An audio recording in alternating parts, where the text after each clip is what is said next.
Думаю, что сейчас у меня должно все сняться, потому что подачу масла снял, подачу антифриза снял, обратку снял и слив масла снял.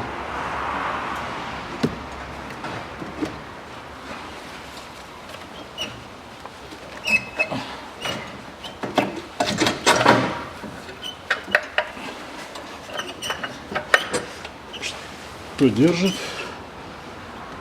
Так, щуп сниму, чтобы не сломать.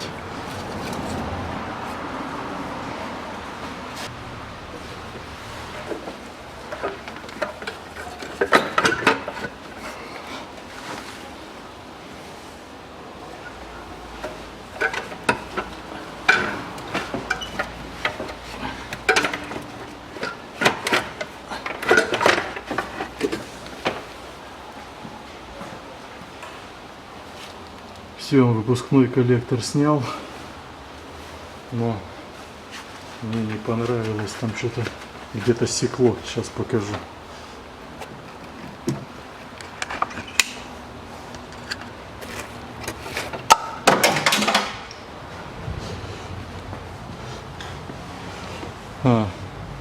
Вот на этом соединении недокручены гайки, кто-то что-то делал. Турбину здесь меняли турбину и не докрутили гайки, от этого и секет. Ну ладно, дотянем, прокладку закажем. Выпускной коллектор я снял. Впускной коллектор сейчас здесь посмотрел. Получается, мне надо открутить шину со свечей накала. Вот сверху проходит. Гаечки на свечах накала. Головка на 7. Вот они. Откручиваю их 4 штуки. Сниму шину. Сниму вот эту гайку. Откручу. Здесь хомуты я снял. Сниму эту трубку. Сзади тоже патрубки сниму с печки. Посмотрю там, что с трубкой как. Но это уже отдельно. Также сейчас выставляю метки ГРМ. Внизу болт шкива коленвала, головка на 38, большая. Выставляю метки. Здесь метка, вот она. И здесь вот она метка. Здесь метки.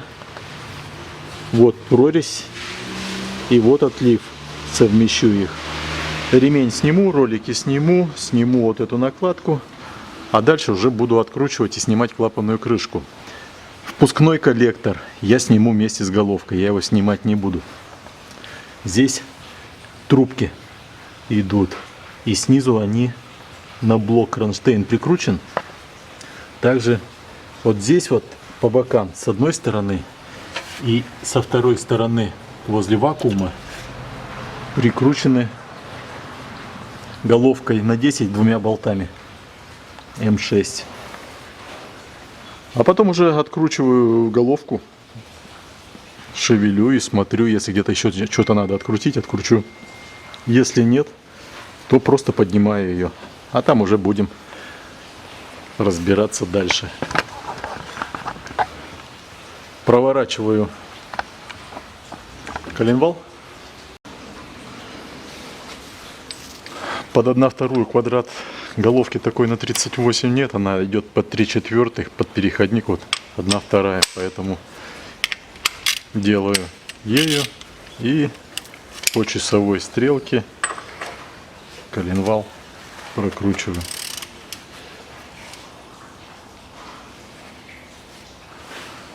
Совмещаю вот эти метки. Во. И если посмотреть, вот он вырез. И этот вырез совпадает с той меткой, которую я показывал. Вот так вот метка и выставляется ГРМ. Откручиваю оба ролика и скидываю ремень. Крутить больше коленвал пока не собираюсь. Откручиваю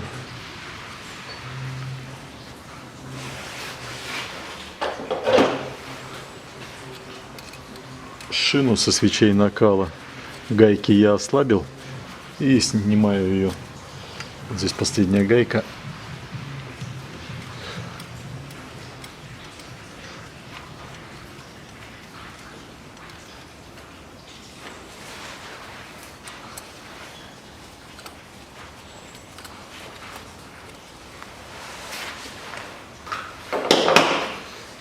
Все.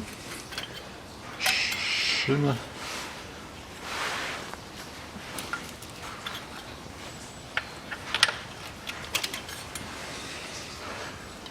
Плюсовая снята.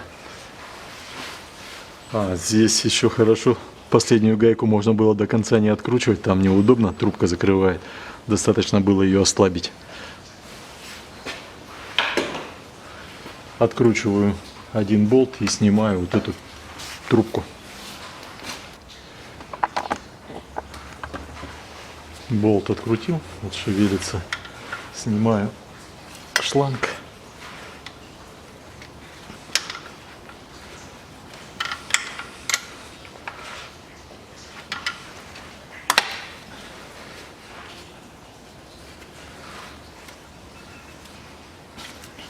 Не разглядел, сзади еще гайка.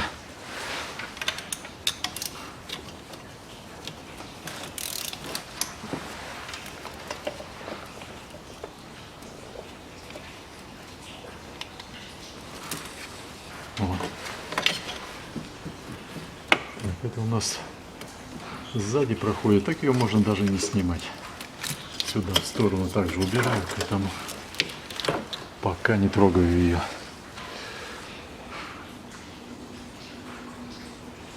Снимаю ролики. Головка на 14.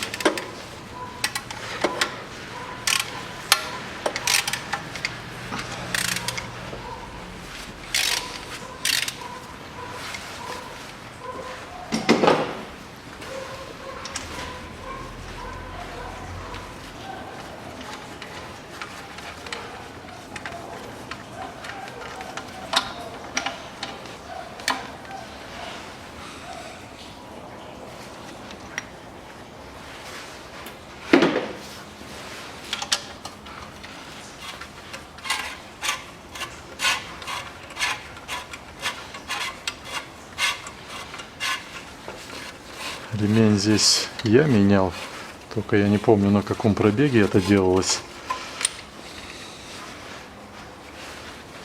Ну, отходил он нормально. Еще в хорошем состоянии. Но уже хозяин сказал, мы его поменяем. На нем маркировки СКФ. И ставить будем тоже СКФ. Теперь откручиваю все болты по периметру крепления крышки клапанов.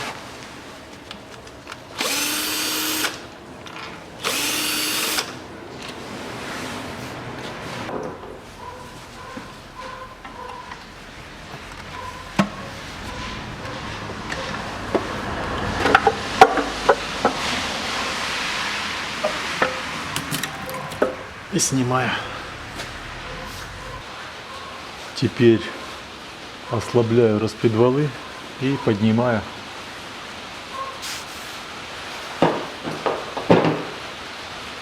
Единственное, что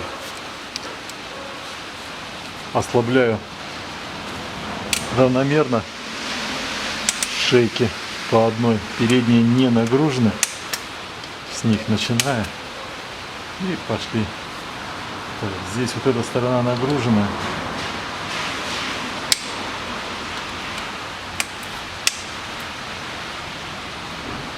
Здесь вот эти.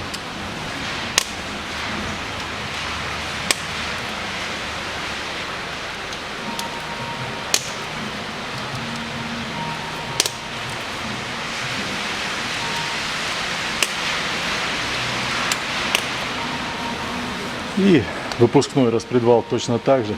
А потом потихонечку подкручиваю, ослабляю. Главное, чтобы у нас перекоса не было, чтобы распредвал не сломать. Кручу. Ну вот, потихонечку откручиваю. Все шейки ослабил. Только переднюю шейку, она не нагруженная была, кулачки вверх смотрят. Распредвалы свободны. И теперь можно полностью брать и откручивать.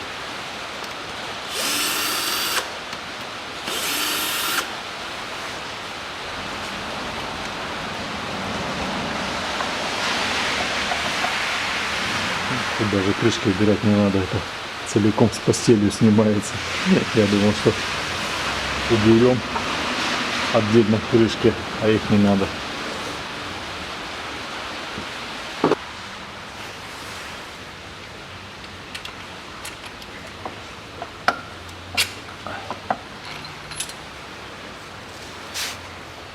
Я сделал маленько неправильно. Надо было открутить шестерни. И тогда бы у нас вся постель снялась бы целиком. Откручиваю шестерни. Когда стоял ремень, это было гораздо все проще сделать. Ключ на 27 и головка на 17. Держу распредвал.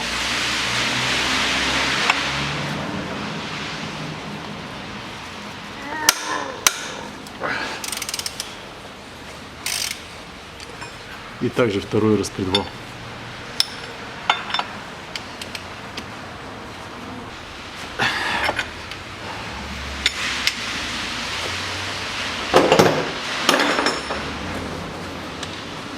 Все, ослабляю шестерни. Даже до конца не снимаю, просто ослабляю.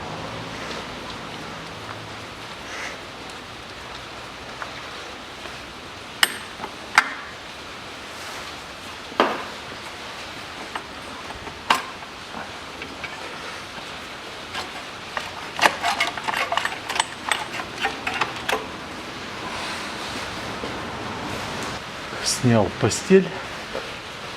Вот, отливы за шестерь не цепляется, не дает сняться.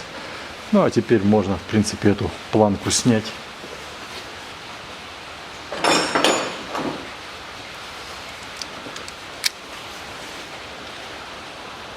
Хотя она у нас, ну и пусть стоит. Она вместе с головкой снимется. Убираю рокера. Коромысла.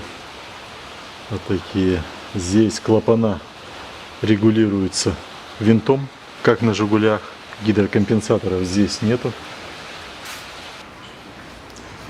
Ослабляю головку. Болты. Головка.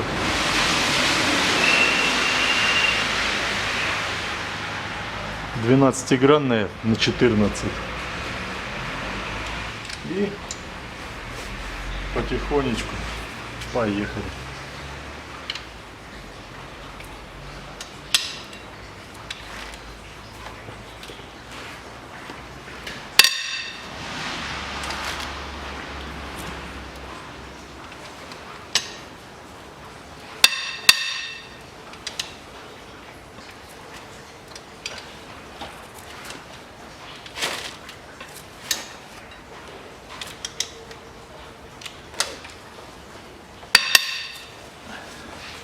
Странно, болт затянут не так, как эти два.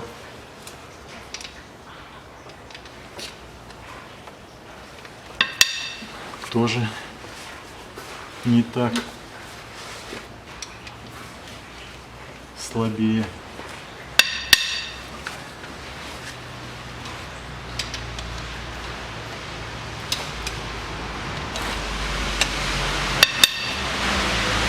Тут даже по руке видно, насколько слабее затянут. А вот эти болты, они сильнее затянуты. У них, наверное, разный момент. Наружные и внутренние болты.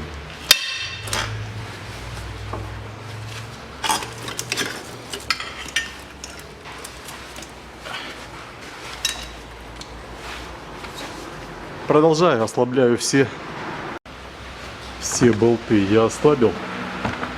Там все равно местами есть, вот масло стоит. Чтобы, поднимая головку, не облиться, я возьму, немножко откачаю. Даже тут экспресс-замена хороший помощник.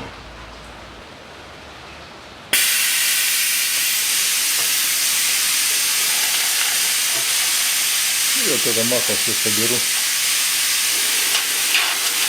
Потому что здесь есть такие ниши.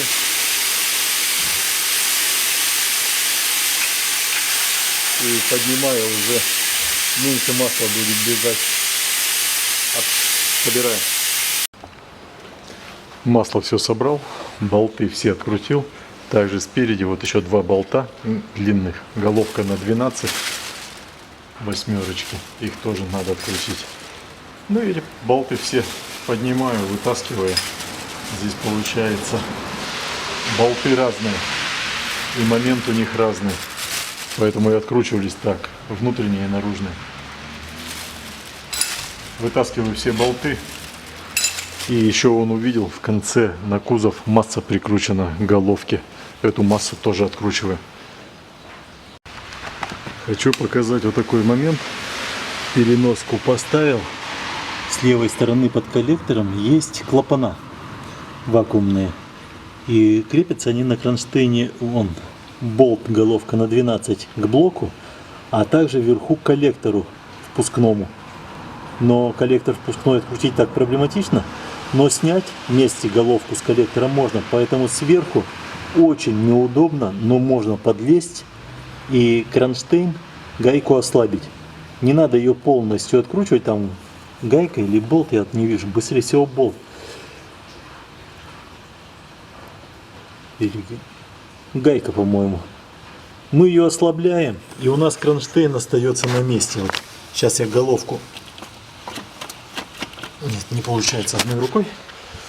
Сейчас свет перенесу. Когда сниму головку, я покажу, о чем я говорю.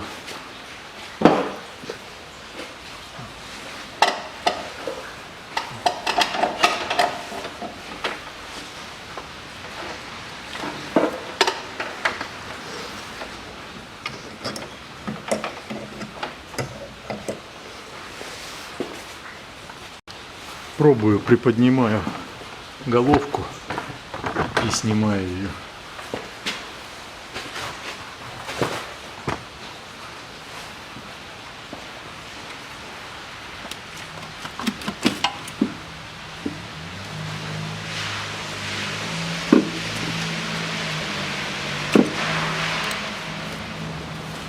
Вакуумная трубка шьет.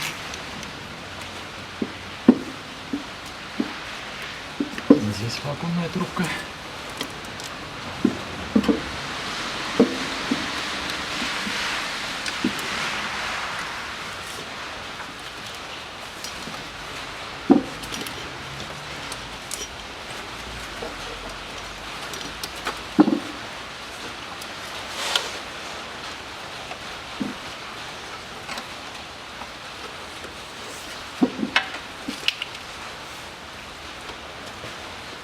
Вроде бы все, но не все.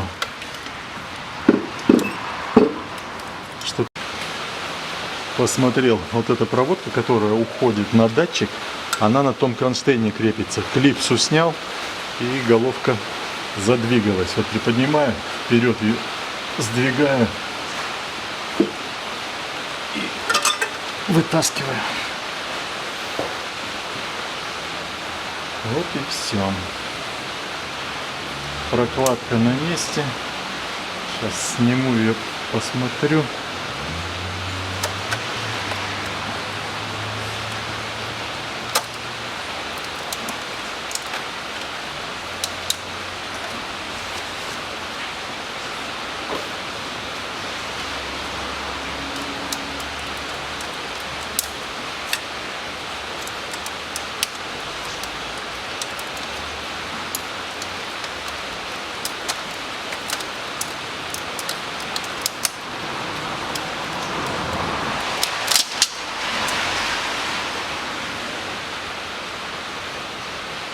Ну, по прокладке ничего не било, прокладка целая. Так. Нагар в 3 цилиндрах одинаковый, в 4-м нагар черный, оттенок другой. Здесь серо-черный, а там черно-масляный такой. проверну коленвал.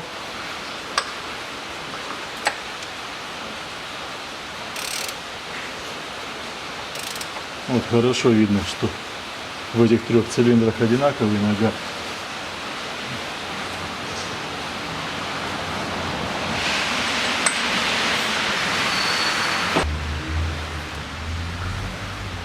Вот как выглядит головка.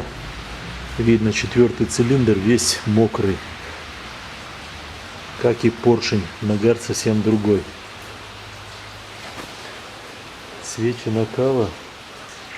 Вот эти, получается, еще, судя по нагару, были рабочие. А вот с этой непонятно, 4-й цилиндр. А возможно, он просто нормально не работал, пока я заводил. Солярка нормально не сгорала, но это как вариант. И еще хотел показать, впускной коллектор у меня не снят, на нем должно быть гораздо больше, а вот выпускной снят.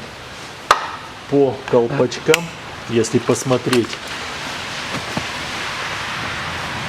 попробую показать. Наведется, не наведется резкость туда. Вон, по колпачкам масло течет. И это выпуск. Вот хорошо видно, все в масле.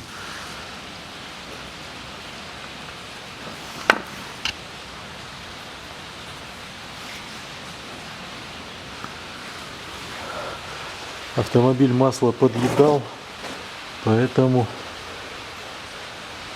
Ну, клапана я постучал, пружины все целые.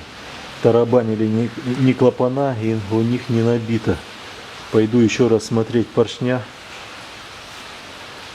Здесь стука явного нет, но стук был высокий. И со стуком автомобиль прошел прилично. Нашел я этот стук. Я 2-й поршень смотрел. Но он тоже перестукивает, конечно. А посмотрите, что делает 3-й поршень. Он вообще... Он мало того, что он вот так по пальцу перестукивает, зазор здесь большой. Он вот так перестукивает.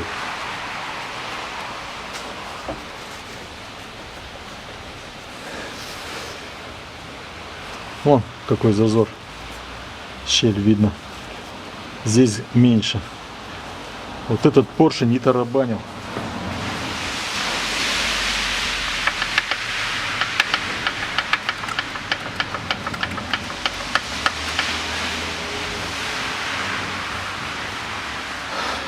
Звоню, радую хозяина. Надо снимать двигатель и либо под размер шлифовать, либо гильзовать. Посовещались и решили выдергивать и ремонтировать двигатель. Но ремонтировать, скажем так, в бюджетном варианте. У хозяина автомобиля еще есть разобранный двигатель. Тот стучал по вкладышам, но поршневая более-менее живая. Поэтому сейчас снимаем этот, разбираем, выбираем самые живые поршня и на старые поршня гильзуем блок под стандартную поршневую, под старые поршня, но поставим новые кольца. Также вал, вкладыши новые установим, а вал старый. Снимаю двигатель, я уже цепь приготовил. Сзади по периметру открутил болты, двигатель крепится болтами, головка на 14. И также снял вот отверстие сзади, датчик положения коленвала, чтобы не повредить, не сломать его. Снял компрессор кондиционера, фреон спускать не стал, в сторону его отвел. 2 нижних болта открутить было неудобно, ну уже это не показывал, такие текучие моменты. Открутил стартер, 3 болта, тоже головка на 14, все, отключил проводку и стартер можно вытащить. Снизу Подлез с обоих сторон крепления подушек открутил. Но так как подушки стоят под углом, вот эту подушку сбоку, вон гайку видно, я ее ослабил, чтобы подушка болталась. Тогда я, поднимая двигатель, смогу ее выдернуть. Ну, вроде бы больше ничего не держит. Здесь подачу и обратку, также разъемы с ТНВД я отсоединил. Все это в сторону убирается, а ТНВД уже снимается вместе с двигателем. Единственное, у меня еще вопрос пока не решен с ГУРом. Масло не хотел сливать, но чувствую, придется его сливать. Поэтому откручиваю штуцер. Вот этот штуцер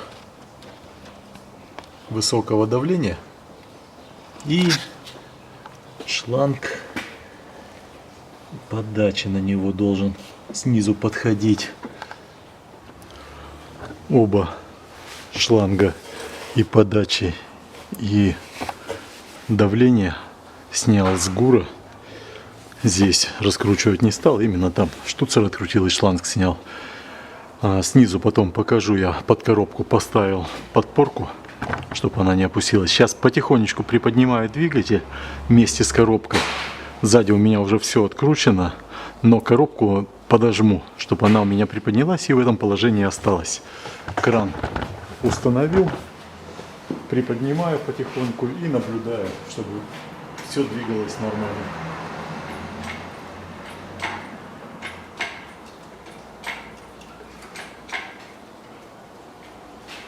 Видно, двигатель вместе с коробкой приподнимается.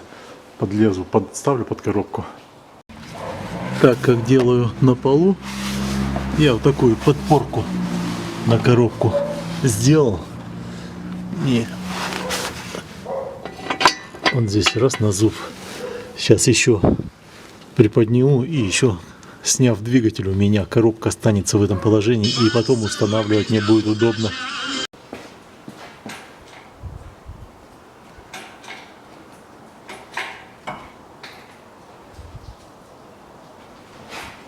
Так, та подушка вышла.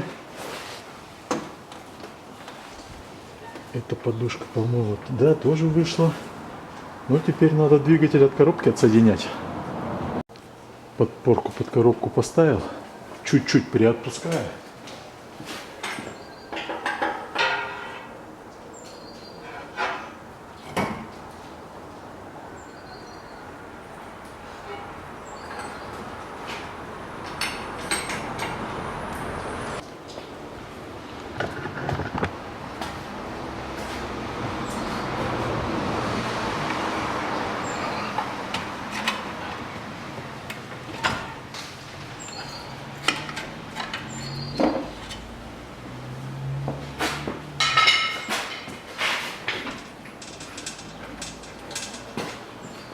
Все, двигатель от коробки отошел.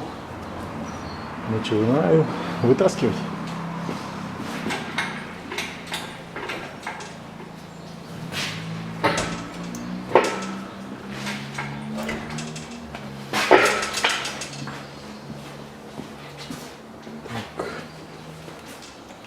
Где-то еще за что-то держится. Спереди поддон упирается. Надо двигатель чуть-чуть вот так было ближе сюда цеплять.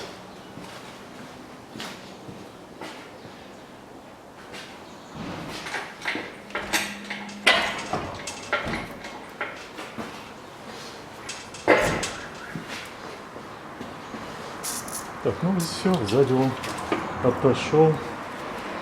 Здесь меня ничего не держит, но все равно продолжаю наблюдать.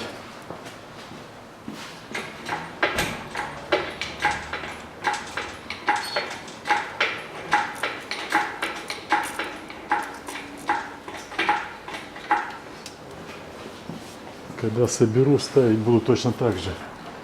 Двигатель без головки, а головку уже на месте установлю.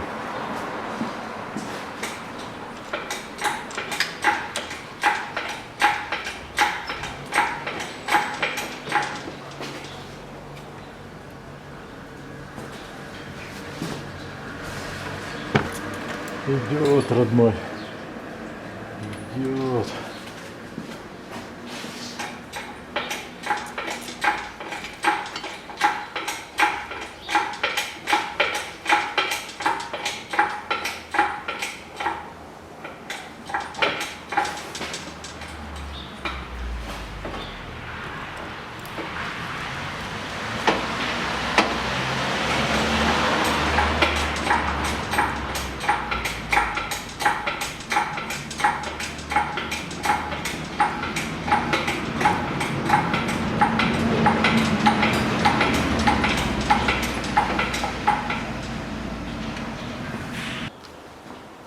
Поговорил, камеру выключил. Вот так вот я его повернул боком.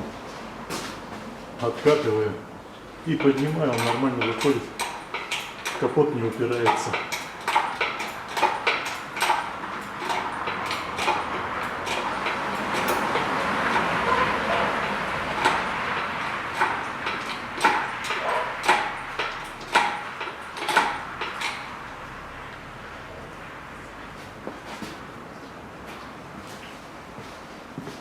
Откатываю в сторону. Двигатель откатил. Вот так все выглядит. Коробка, видно, стоит на своем месте. Никуда она не опускается. Автомобиль катать не буду. Поэтому потом устанавливать. Точно так же заведу и установлю. Здесь пропилы под подушку овальные, длинные, как с одной, так и с другой стороны. Поэтому верх подушки можно было не откручивать. Нормально снимается с подушками. Здесь масло с гидроусилителя немножко подрамник вымазало. Ну а так в целом двигатель вышел довольно-таки нормально, без проблем. Сливаю масло и будем начинать потихоньку разбирать. Пока масло стекает, посмотрел, здесь на двигателе был единственный подтек. Вот с этой стороны что-то бежало под насосом. Возможно, прокладка на насосе бежала. Насос топливный сниму, посмотрю, уже будет понятно. С этой стороны все сухо. Никаких подтеков нету. Масляный фильтр открутил, масло с фильтра слил.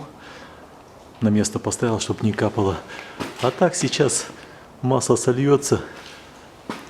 Беру, откручиваю сначала болт шкива коленвала, а потом откручиваю уже сцепление, снимаю и маховик. Сцепление менял я на этом автомобиле, не помню на каком пробеге, но судя по пружинке, корзина немножко уже разошлась. А потом надо будет ее устанавливать, корзину надо будет взвести, поэтому мы ее будем еще и взводить. Ладно, пусть стекает масло.